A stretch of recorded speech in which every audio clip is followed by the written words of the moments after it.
Today I'm going to show you guys a 5-step system that will easily allow you to create workout programs based on your size and strength goals. Step 1 of this process is identifying the goal. Today I'll be showing you guys how to program for all size goals, strength goals, or a combination of both. Keep in mind, for most people in most situations, strength and size training is almost identical and will be the ideal selection for most of you. Now that you've decided why you want to train, it is time for step 2 of this process, which is choosing your split. I've compiled a list of 3, 4, 5, and 6 day schedules you can use as guidance, but before we look at those, we need to ask ourselves a couple of questions. The first question you got to ask yourself is, how much training experience do you have? This will not only help us decide a split, but this answer will impact almost every single training decision we make moving forward. Secondly, you got to ask yourself, how much time do you actually have to train, as well as how much time do you actually want to spend training. Your weekly availability will ultimately be the biggest influence on your split choice. Also, before we take a look at these lists, please keep in mind that there is no such thing as a single best workout split, nor did I list every single possible split in these lists. All a workout split really depends on is your availability and how you want to distribute your weekly volume. And with all that being said, here are the lists of 3-day, 4-day, 5-day, and 6-day splits. The 3-day schedules are all great for new lifters as they offer lots of recovery time between sessions while usually focusing on generic movements, giving you a foundation of lifts to branch off of as you get more experienced. 4-day splits are some of the most effective and versatile splits. Getting 2 upper and 2 lower days a week can really allow you to focus on different goals for each day. Now my personal favorites, the 5-day splits. 5-day splits are great because they easily allow you to satisfy both strength and size goals. The extra day allows you to get a lot more volume for weaker muscles. Finally, some 6-day schedules. Unless you have full-on bodybuilding, powerlifting, or athletic goals, or maybe you just need to lift as much as possible, 4 to 5 days is enough for most people who want to get big and strong. However, if you do fall in any of those categories, here are some options for you. If you do decide to run one of these 6-day splits, one thing you can do is an asynchronous schedule, where you do 3 days on, 1 day off, as opposed to doing 6 days on and 1 day off. Now before we move on to step 3, we need to go over movement types. There are a bunch of different movement type categories, but typically for most strength and hypertrophy training, 95% of the movements will fall under either the absolute strength or hypertrophy/accessory umbrella. The other 5% will probably fall under the technical coordination or plyometric categories. Absolute strength movements are compound movements that do elicit hypertrophic gains but are best for improving our upper body or lower body strength. Hypertrophy and accessory movements cover all of our more bodybuilding style movements that are typically single jointed and better at targeting specific muscles or muscle groups. Now that we've gone over that, it's time to move into step 3, which is actually laying out these movements. When training for muscle size, it is as easy as ordering your hypertrophy movements based on priority. For example, if we're programming this push day in our upper-lower push-pull leg split, and we decided we wanted to prioritize our shoulders, we first would make sure that the push day is before our pull day, and then we should put our most taxing shoulder movements first, or stagger them for time's sake. Remember, before we move on, more movements is not necessarily better. Keep that in mind as you lay out your program and eventually select exercises. 1 to 3 movements is typically enough for a single muscle for a single day. Now when we're training for strength, things don't change that much when laying out the movements. The real difference comes in rep scheme and progression choices.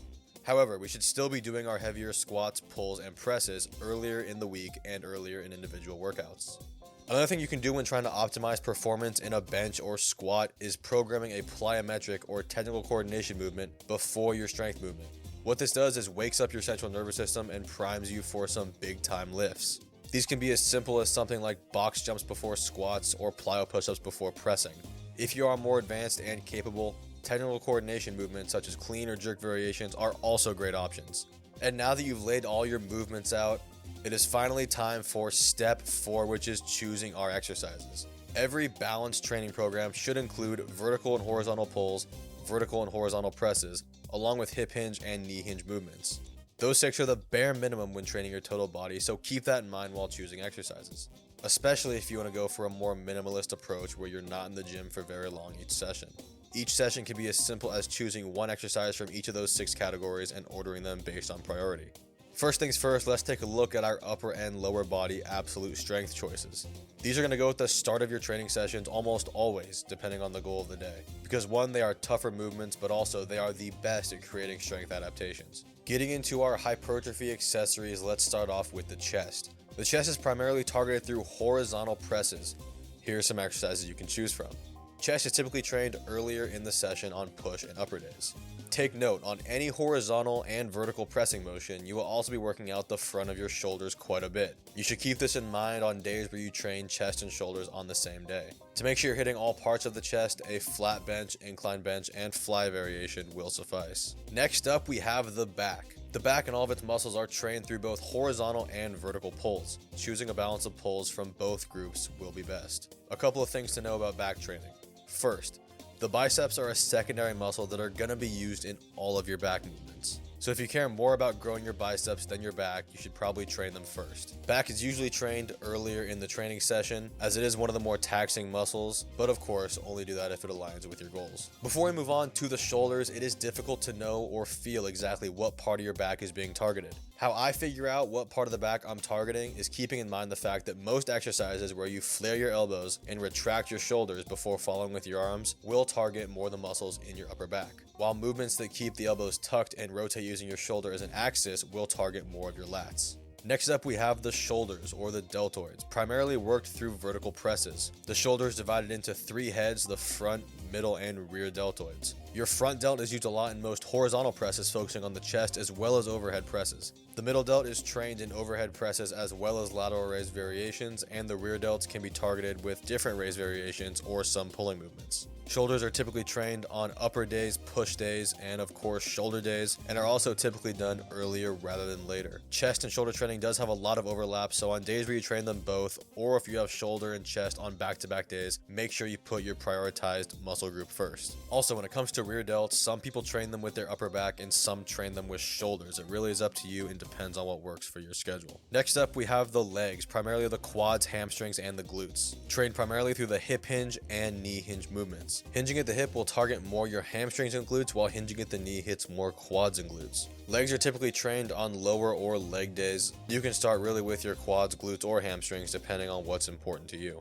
Next up, the triceps. Your triceps are trained through elbow extension, meaning that they are not only hit by tricep isolation movements, but they're also working quite a bit in any pressing movement. Exercises where your elbows are flared out will hit a little bit more of the long head, while tucked elbows will favor more of the medial and lateral heads. Typically, triceps are hit on upper, push, and arm days, typically near the end of upper days and after shoulders and chest on push days, unless of course they are your main focus. Finally, we're going to go over the biceps. The biceps are trained with elbow flexion, meaning they're not only active on curls, but also on pulls. The more supinated your grip, the more active your biceps. Biceps are typically hit on upper days, pull days, and arm days, typically towards the end of upper and after back on pull days. Once again, if that aligns with your goals. Before we move on to rep schemes, I'm briefly going to go over the technical coordination / plyometric category movements I mentioned earlier, as well as some other muscles and where they fit into a complete training program. Now, if you only have bodybuilding goals, you probably don't care too much about plyometrics / TC. However, they can greatly help anyone who wants to improve their numbers on absolute strength movements. These movements are programmed first on a strength day and just before the absolute strength movement. These can be as simple as clap push-ups before you bench, or more advanced like an elevated power clean before front squats. What this does is potentiate and wake up your central nervous system, which can lead to some monster lifts. Now, before we move on, there are a few muscles that didn't get their own section that you will probably want to work on, so I will quickly go over those and where they typically fall into a program. Forearms usually get worked at the end of pull or arm days. Neck can be trained at the end of pull or back days.